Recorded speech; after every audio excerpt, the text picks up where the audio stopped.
with the injuries that you guys had up front and some of the linebacking core, how did that help build depth for this year? Oh, it was major, man. Got a chance for some of the younger guys to get out there and get some game time experience, and I think it's going to help us a lot going into this year. You've seen some of your young guys, Hot Rod and a few others. Yeah. What about him? What have you seen out of him so far? Well, start with Hot Rod. The thing I like about it, man, I seen him in recruiting. He plays with a lot of energy. The thing now is trying to, shorten the learning curve for him and get him on our page as far as the terminology and the way we do things. But the effort is one thing that I really like about him. I loved it in recruiting, and he's showing it out there now. How big is he right now? Hot Rod will be 245, 250. He's looking good, man. He's ripped up, so he's looking good, man. So you got out there is in your starting group at this point? Well, I hate to name starters, so I just name some of my top guys. Of course, DJ Warnham, Aaron Sterling, JJ, Danny Fennell, Brad Johnson, Joe Anderson, Rodriguez Fritton. I guess I can keep on going all the way down the line, huh? Yeah. We've heard stories. Did I miss anybody? I don't think so. I don't think so. I hope not. How much does having a healthy Wanham get back out there, not only impacting the game, but the game plans of what you guys can feasibly do from play to play? Oh, it's big, man. You know, when you're coaching an older guy, veteran guy who's, he kind of know your style, he know the scheme, just his leadership, so I can get on him. And some of the younger guys see it, and they kind of sets the tone for the day. So it's great having him back out there, and I think some of the guys, they appreciate it as well. How close is Brad Johnson to playing significant snaps for you, or is he close? I think he's pretty close. I can't answer that as far as how many snaps, but he played some snaps for us last year. He's one of the younger guys I say got in there and got some valuable snaps for us last year, and I think he's going to have a big role this year. How important was him getting thrown in? I think there was one game where he played like 90-something snaps. Oh, yeah. I think we went into one of those games, and I told him, you don't have a backup. You know what I mean? I think I'll be your backup. I'll be the next guy in, and I'm not going in. So strap it up and let's get ready to roll. But that just show you, the toughness of that kid. He's a tough kid, and he didn't blink. He stayed out there and sucked it up and played the 90 snaps or whatever, which was valuable reps for him. I guess Aaron compared Rodriguez's motor to Bryson Allen Williams a little bit. Is that something you've seen, and you've been around a little bit longer? Is his motor compared to anybody else? Yes, that's a good one to compare it to. He's probably running the wrong way, but right now that's my job. That's why that's why I'm here to kind of get him running in the right directions. But give me a guy that plays with a motor over a talented guy any day. What's been the progress for Joseph Anderson since the spring? Just probably the toughness of the game. I know he's a high school kid, a former high school kid, and in high school he was probably the biggest guy, the strongest guy. Now he's lining up against some guys that's just as strong and as big as him. So just understanding the physical, how physical you have to be to play this game. I think he's learning that firsthand right now. Is Danny Fennell limited at all when he's with you? I want him to be. But then you talking about a tough kid, man. I'm trying to find a way to get him out, and when I take him out, he look at me like, Coach, what are you doing? So he hasn't been limited at all. I try to sneak a couple of reps here and there, but I've seen no signs, of the knee bothering him at all, and he's rolling, man. He's been productive. He's been steady Eddie. What does it say about Danny as a kid to sort of be in the elder statesman role he is now? He might not be maybe a frontline guy, but he's kind of bouncing back and forth and sort of doing everything that's needed. Probably one of the most consistent guys, on the defense. He can play a number of positions for us. You can put him at the Sam, you can put him at the Buck, put him at even the end position. And to see him grow from where he was when I first came in here makes you proud as a coach, because who knew about Danny Fennell when I first got here? Now he's out there lining guys up, and one thing that I can say that he's probably done that I'm really proud of, he's took, Rodriguez Fitton on his wing. Mm-hmm. You see him, Hot Rod as we call him, gravitating to Danny, which is a good sign. The older guys they're getting the message when I'm saying grab a young guy and take him along with you.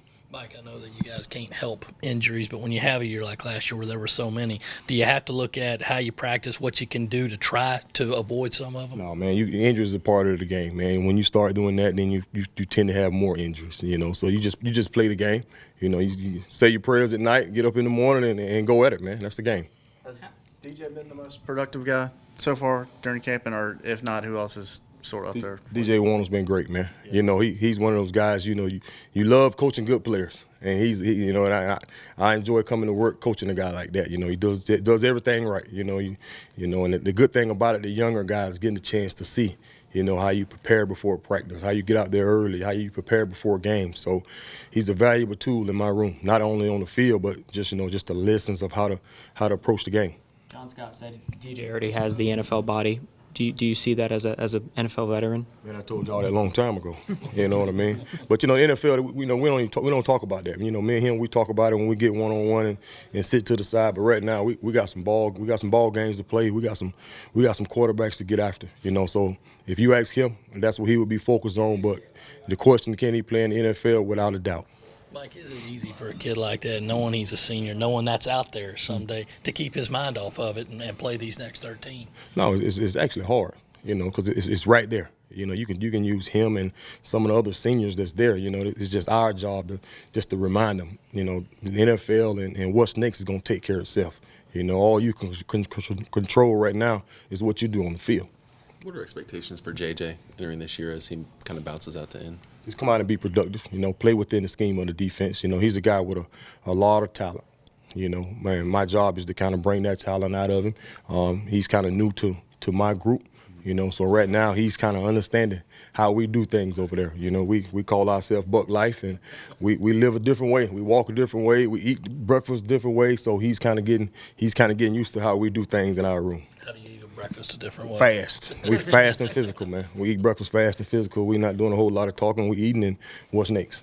What kind of a role can Aaron Sterling have on this team, and how much has he changed from the guy who kind of found his way into the starting lineup at the start of last season? He's stepping up and being one of the veteran guys. I talk with him all the time. He's an undersized guy, so you have to play a little faster than some of the bigger guys. You got to use what your advantage. Your advantage is I'm going to be a quick guy. Use that to your advantage. He's a tough kid, though, man. And, I always like Aaron Sterling. He remind me of myself. Undersized guy. A lot of times you wonder how do we get it done, but he get it done. You know what I mean? My type of guy.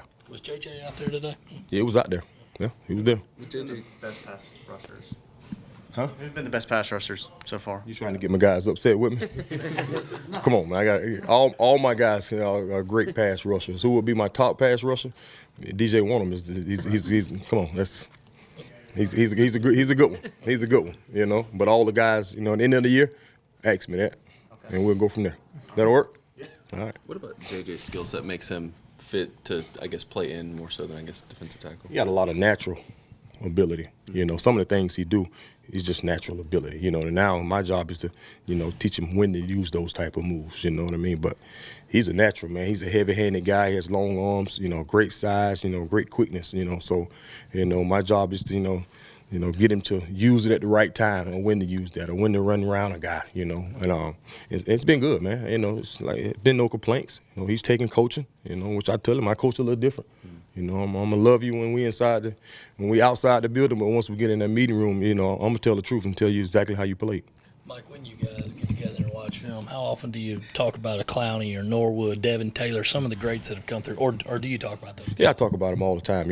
I tell some of the guys, you want to know your history of your school. When I was at the other place, I looked up to some of the guys that was before me. It's nothing like knowing the guys that came before you. That's the tradition, And right now we're setting our own tradition. In 4 or 5 years, it'll be some younger guys looking up to the DJ Wanham, to Aaron Sterling. So respect the older guys, and the younger guys coming up there respect you. How interchangeable are your bucks and ends? Very interchangeable. That's the good thing about the group. DJ Wanham played in for us last year. Now he's playing buck. And Danny Fournier can play 3 positions. To be able to have guys that can play multiple positions, it's great for late in the season because you never know what's going to happen. You get a guy nicked up or a guy have to go out of game because of a helmet issue or whatever the case may be. You want to be able to sub a guy in and not miss a beat. What are the traits that you look forward to do? If you're saying I want this guy at buck or this guy at end, what are the traits that differentiate those two positions? Well, the buck guy, he's a more athletic guy. He can move around. He can play with his hand down, either his hand up. He's also a guy that can drop into coverage for us. My end, he's more of a stout guy. He's my run down guy, but he can also rush the passer. But both of the guys, the common denominator for all those guys, they got to be tough guys. They got to be guys that not afraid to stick their head in there and play the run and play the pass as well. Is there a set number of snaps you'd like a buck or end to play? I think Will Muschamp said that once a big guy runs out of gas, he's kind of done for the rest of the game. Yeah, that's why you kind of want a good group of guys, And I tell the guys all the time, we only strong as our weakest link. So you want to get. I don't want to say 20 snaps or 30 snaps. That usually dictates on how the game is going. But you want a good group of guys where you can flow guys in there and keep some fresh bodies out there. How many guys would you feel comfortable with that you can put out there to play once the season starts? 3, 4, 5? Anything? Hey, 5 would be perfect. You can maneuver with 4. I probably went with 3 last year. Right. So give me 2 and we can go from there. You know what I mean? Has Jabari Ellis slid out to you at all? Yeah, he played some of the end. He played some of the end early in camp. I think we had some guys sneaked up, so we moved him inside. He came out of the end position, flashed a little bit, which was good for him. I think I tell him, the more you can do, the more valuable you is around here, and the better chance you'll have getting on the field. And that's what he's been doing. How much did fatigue and just being worn down affect the way your guys played? I mean, if Brad Johnson's playing 90 snaps and the ideal is 30, how much of an impact did it have last year?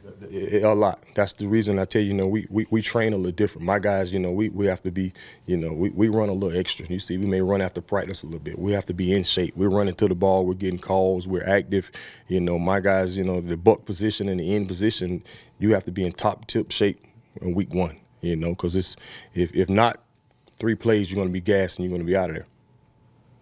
What's it been like with Coach Scott this year? Oh, it's been good, man. It's been good, man. We gelling good together. He got the inside guy, so we communicate a lot, but it's been great, man.